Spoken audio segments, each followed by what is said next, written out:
Здравейте и добре дошли в моят YouTube канал. Аз се казвам Петя Апостолова и днес ще си говорим за някои неща, които научих за моите 30 години. Идеята взех от едно видео на Антоанет Попова, много я харесвам, и нейното видео мисля, че беше 30 неща, които научих, но моите няма с 30, ще са по-малко. Съвсем спонтанно сега го записвам. Не знам колко е спонтанно, защото имам записки и съм го обмисляла, но просто не мислех сега да го записвам. Даже съвсем супер кежуал, така заставам, както в моят YouTube канал се случват нещата всъщност. И ми се говореше и реших, че сега точно ще го запиша. И така ще си поглеждам малко, защото ако сте ми гледали други видеа, може би виждате тенденцията да се разпилявам малко в мислите си и започвам от тема в тема да говоря и накрая никой не разбира какво съм искала да кажа. Затова започваме с първото нещо, което съм си написала. И то е, че се научих с времето да пускам всичко, което не ми служи. И тук говорим за материални неща, говорим за работни места, говорим за хора, ако щете. Дори тези хора да са доста близки до нас, дори да са ни роднини. Ако просто връзката ни не работи, аз се научих просто да пускам отношенията. Реално и така става в живота, че когато с някой се разминете, естествено малко става, но не ми се е случвало да застана и да кажа на някой не искам повече да си комуникираме, просто нещата естествено така са се случвали. Но наистина в момента, в който нещо не резонира с мен, го пускам, защото колкото повече във времето съм задържала подобни неща, толкова повече са ми пречели. Било то емоции, винаги си друго нещо, което може би ще включа просто в тази точка е винаги да си изказвам всичко. Защото аз просто се натравям сама. Не знам дали ще ме разберете какво искам да ви кажа. Обаче, когато не изразя нещо, което ме е подразнило или не съм си изразила точно гледната точка, започвам да го преосмислям до етап, в който аз наистина буквално се натравям и се задушавам и започвам физически да не се чувствам добре. Не знам при колко от вас така, може да ми напишете в коментари, но съм се научила, освен да пускам, да си казвам всичко както си е и да не... защото цял живот имам тази тенденция прекалено да мисля за хората, какво си мислят, как ще се почувстват, но в един момент трябва да мислим и за себе си. Следващото нещо, което съм си записала е да имам лични граници и да се науча да казвам не. Тук нещата малко се сливат като неща, които съм научила, но наистина много дълго време, даже все още понякога не си ги заявявам правилно, но е много важно да имате лични граници, за да може да се съхранявате и да се чувствате добре. И също така да не казвате да на всяко нещо, което само за да не изпуснете или само някой за да не ви се обиди. Със сигурност всички хора имаме тая склонност да казваме да на всичко, когато сме на 20. И понякога това не е лошо, но ако не се чувстваме добре и кажем да на нещо, така по-скоро си вредим, а не си помагаме. И нещо сега ще ви кажа за личните граници и за работната среда.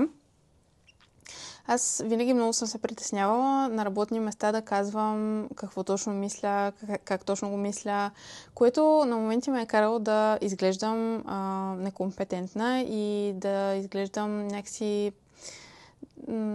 глупава дори, бих казала. Не съм устоявала себе си много дълго време, даже доскоро беше така и също така имах склонността да приемам много работа, разбирате ли? Такъв обем, какъвто не знам как съм я вършила, но имах един период, в който работех и на 2 места и постоянно казвах да на нови клиенти, да на нови проекти, да и на всичко да. До един момент, в който аз толкова се чувствах зле със себе си и толкова изтощена и не бих казала, че е било бърнаут, но се чувствах много зле. И тогава осъзнах това нещо, обаче след време пак продължих да си действам по този начин. Отскоро, бих казала 2 години да речем, много ясно си заявявам моите граници, казвам какво искам, какво мога да направя. Ако отсрещната страна не е окей с това, просто не работим заедно. И миналата година имах точно един такъв пример, сега ще ви дам. Имах възможност да работя с един бранд, който аз много харесвам, използвам. Всичко страхотно звучеше, направо като ми писаха и аз изпаднах в много се зарадвах, звънах на мъжа ми, му казах, разказах му и имахме една-две срещи по казуса, нали, как ще работим, дали ще можем да работим. И в един момент те ми казаха, можем да работим, ако си изтриеш дадено видео от личния профил. Което за мен веднага е червен флаг, защото работата си е работа, личните ми канали са лични, това си е моето пространство и казах, че това няма как да се случи.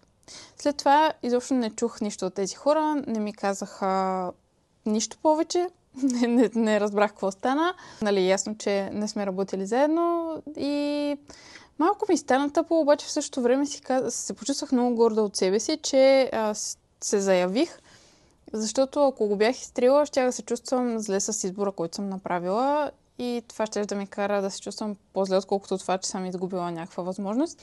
И точно на следващия месец ми се отвори още по-хубава възможност, така че ако се научите да си заявявате границите, ще срещате точно хората, които трябва да срещате и ще работите с хората, с които трябва да работите.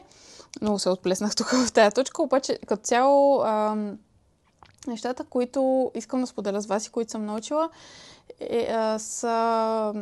вървят в една линия, ще видите сега. Нещо, което така научих по трудния начин, по доста трудния начин, е, че трябва да се грижа за себе си отвътре навън.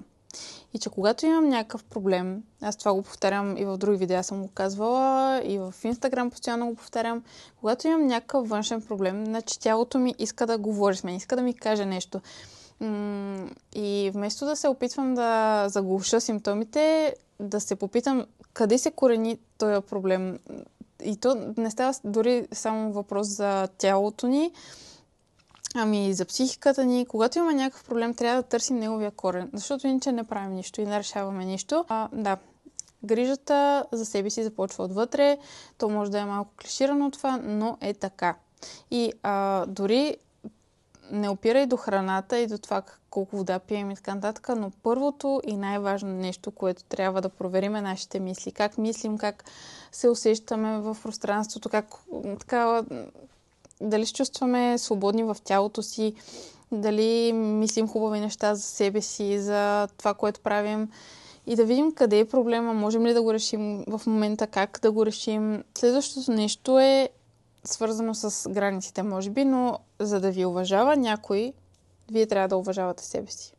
И начинът, по който мислим за себе си, много често рефлектира в околните. И много често, когато прекалено много, да речем, изтъквате някакъв свой недостатък, хората ще го виждат. Ако вие не го изтъквате по никакъв начин, хората 90% няма изобщо да го забележат. И не е само за външни белези, за качества и така нататък. Разбира се, ако не е нещо много, много голямо. Много ме беше страх преди да опитвам различни неща. И то главно за работа е било, но и други така житейски случки, защото много се страхувах от провал. Ами какво ще стане, ако пробвам и се проваля? Да, ама има и опция да се случат нещата. И с времето просто започнах да съм малко по-смела. Не винаги е така, честно казано, но се старая да бъде така, защото ако не пробваме нещо, няма как да разберем дали то ще бъде за нас. Като по-малка съм работила като каквото се сетите. В смисъл, много работни места съм сменила, за да видя какво ще ми хареса. И в крайна сметка, в момента мога да кажа, че горе-долу съм си намерила моето. Но това стана чрез много опитване и чрез смелост в някакъв момент от моя страна, защото аз преди да започна да се занимавам с дигитален маркетинг, се занимавах с маникюр. И скока беше така много в съвсем друга посока. И преди това съм работила и в друг салон, с грим съм се занимавала също. Изобщо смених тотално средата. И в началото много ме беше страх, много честно признавам си, обаче си заслужаваше. И ако не бях опитала, нямаше да разбера изобщо дали ми харесва, само ще да се чудя какво би било, защо би било, и това е според мен по-мъчително, отколкото да пробваме и нещо да не ни се получи. Много от нас така често се обвиняваме, когато нещо не се получава, не ни се получава някоя романтична връзка, не ни се получава някое приятелство, търсим проблема в себе си. И не е лошо, нали, да погледнем в себе си, обаче съм забелязала, че ако с даден човек не се срещнете на едно ниво, какво имам предвид? Да речем с романтичен партньор. И вие искате да създавате семейство, той иска да си купонясва.